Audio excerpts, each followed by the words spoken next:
Aguila Troopers isinagawa ang Change of Command at Retirement Ceremony ni Major General Jose Ariel M. Niembra kung saan humalili bilang Acting Commander 10ID si Brigadier General Alan D. Hambala.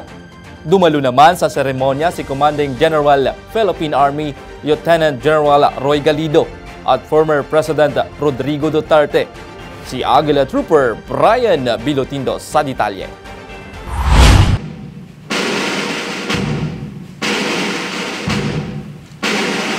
Pinangunahan ni Lieutenant General Roy M. Galido, Commanding General ng Philippine Army, ang change of command at maging ng retirement ceremony ni Major General Jose Ariel M. Niembra na ginanap sa Aguila Hall, Camp General Manuel Tian Sr., Mawab, Davao de Oro noong 15 ng Setyembre. Itinalaga bilang Acting Division Commander si Brigadier General Alan D. Hambala.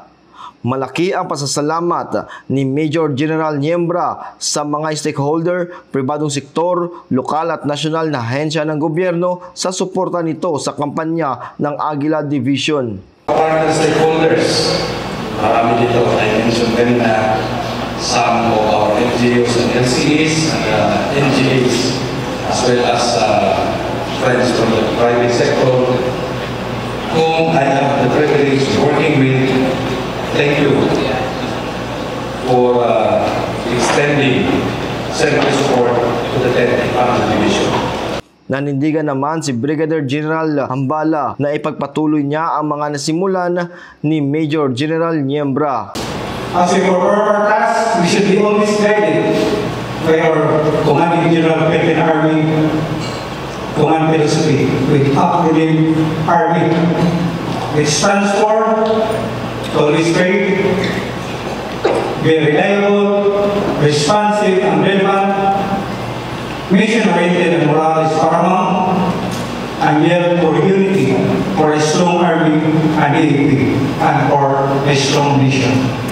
Binigyan diin ni Lieutenant General Galido ang sakripisyo ng binigay ng mga sundalo at kanilang mga pamilya sa paglilingkod sa bayan. There is always personal sacrifice. The personal sacrifice General Niembra gave to serve people cannot be equated with the number of medals we have given to him. Pinuri naman ni dating Pangulong Rodrigo Roa Duterte ang liderato at mga nagawa ni Major General Niembra laban sa rebelyon, terorismo at iba pang mga banta sa seguridad ng bansa.